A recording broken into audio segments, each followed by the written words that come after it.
Hello guys, welcome to my YouTube channel grow with crypto में। दोस्तों, आज हम बात करते हैं क्रिप्टो टैक्स के बारे में। क्रिप्टो टैक्स को लेकर काफी इन्वेस्टर डरे हुए हैं कि भाई क्रिप्टो टैक्स क्या देना है, नहीं देना है, क्या करना है। काफी घबराए हुए हैं। तो दोस्तों, मैं बता देता हूँ आपको। क्रिप्टो टैक्स उनको देना है क्रिप्टो टैक्स उनको देना है जिन्होंने प्रॉफिट बुक किया हो। वो भी कितना? वो भी मैं बता देता हूँ आपको। अगर आपने 1,000 रुपये इन्वेस्टमेंट किया है ना? तो 1,000 रुपये इन्वेस्टमेंट किया, उसमें आपको 200 रुपये का प्रॉफिट हुआ है। 200 रुपये प्रॉफिट हुआ है, तो आपको जो इन्वेस्ट किया है उस पर टैक्स नहीं देना है। आपको इस 200 रुपये पे टैक्स देना है। तो यहाँ पे टैक्स 30% के हिसाब से वो बन रहा है 66 रुपये। ये आपका टैक्स बन रहा है 30%। अगर आपने वो भी कब, जब आपने इनको 200 रुपये प्रॉफिट बुक किया, आपने सेल कर दिया, वो सेल किया हो और आपका टीडीएस अगर कटा हुआ है, जब भी आपको पे करना है, नहीं तो कोई जरूरत नहीं है। अगर आपका टीडीएस नहीं कटा हुआ है तो ये 200 रुपये का टैक्स आपका बनता है। अगर हम टैक्स अगर बचा सकते हैं तो एक ही माध्यम है हमारे पास, अंतर्राष्ट्रीय एक्सचेंज यूज करने का।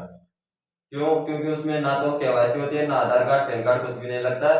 वहां पे अंतर्राष्ट्रीय एक्सचेंज में हम वहां से टैक्स को बचा सकते हैं। वो भी कैसे? ट्रस्ट वॉलेट में अपनी क्रिप्टो को या कोई भी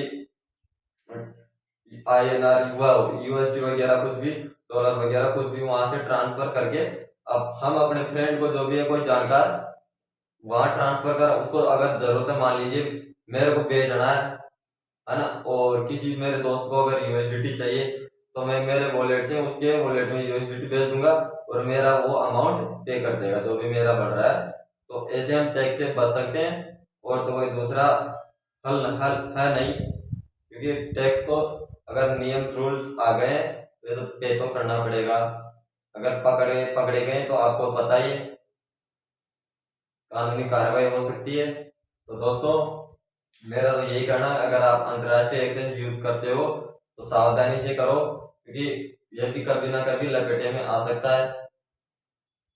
तो इससे बढ़िया है कि आगे या पीछे अपन को अगर प्रॉफिट हो रहा है तो फिर टैक्स देने में क्यों भाई? टैक्स देने में क्या दिक्कत है अपने को? अगर प्रॉफिट ही हो रहा है तो टैक्स देने में क्या दिक्कत है?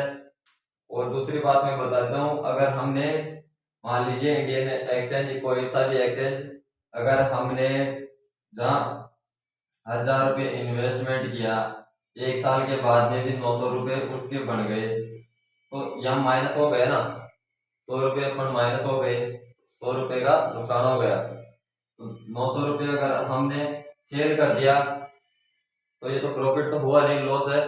तो प्रॉफिट नहीं हुआ, तो अगर इसमें भी अगर टीडीएस कट गया होगा ना, तो आपको टैक्स देने की कोई जरूरत नहीं है।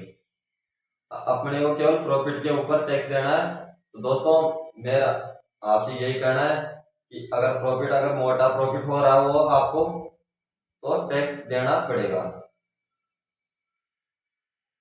बहुत सारे लोग बोल रहे हैं आपको टैक्स देने की जरूरत नहीं है, वो नहीं है। आपका अगर प्रिंसिपल अमाउंट 5 लाख, पांच, अगर साल में 5 लाख से अधिक कमा रहे हो तो तब आपको देना पड़ेगा। क्रिप्टो में ऐसा कोई रूल्स नहीं है। यहाँ ना तो मैक्सिमम है ना मिनिमम है, इसमें एक ही रूल्स निकला हुआ है। टैक्स वहीं पे बन रहा है जहाँ पे प्रॉफिट बुक कर लिया हमने। अगर हमने 100 रुपये का भी अगर प्रॉफिट बुक किया हो तो उस पर 30% का टैक्स बन गया। तो हमको आगे या पीछे टैक्स तो हमारा जो बन रहा है, तो हमको देना चाहिए। ठीक है दोस्तों, अगर आपको थोड़ा सा आगे वीडियो अच्छा लगा हुआ हो तो प्लीज वीडियो को लाइक कर देना और चैनल को सब्सक्राइब कर देना, क्योंकि क्रिप्टो से रिलेटेड जो भी जानकारी होती है मैं तुरंत वीडियो के माध्यम से आपको पहुंचा देता हूँ। ठीक है दोस्तों, बाय बाय।